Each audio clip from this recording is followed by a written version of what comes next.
Okay, fourth and fifth graders, here's the scoop today.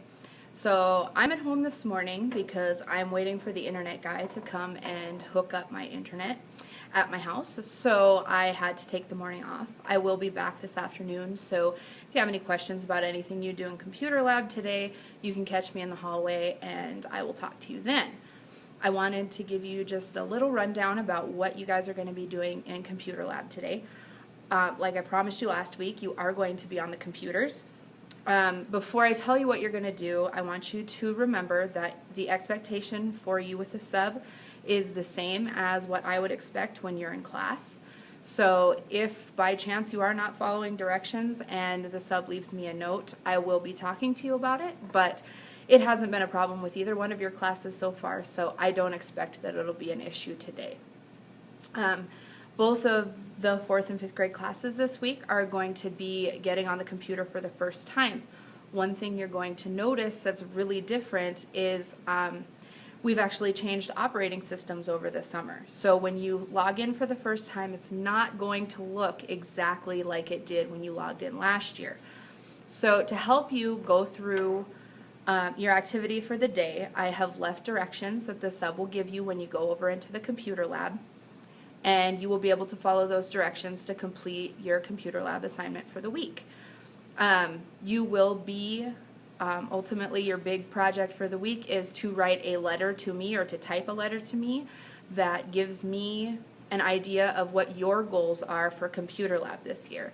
We've already talked about some of the things that we will and will not be doing, so I expect this to be a real thoughtful letter that really has things in it that you want to do in computer lab. Heads up, things like SumDog or Cool Math shouldn't be in your letter because we've already discussed both of those things. So when you have permission from the sub to go over to the computer lab side, she has your seating arrangement and she will tell you what computer to sit at.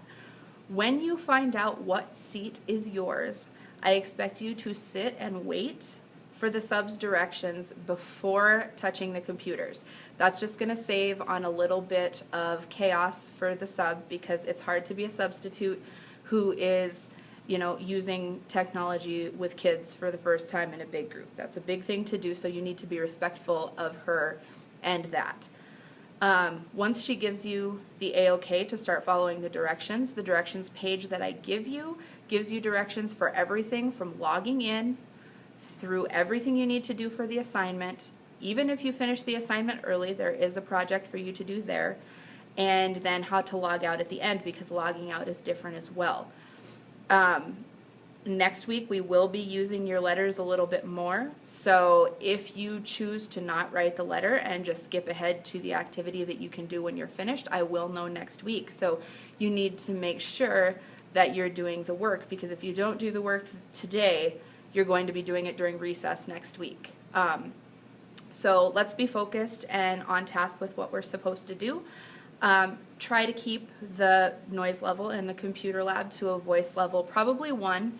You may whisper to the people who are next to you if you have a question or if you have something that you need to mention to them, but there's no reason that you should be talking across the computer lab to your friends or to other people in the room. So I hope that you enjoy the lesson for today, and I will be looking forward to your feedback to see how this works for you and for the substitute. Thanks guys, and I'll see you later today.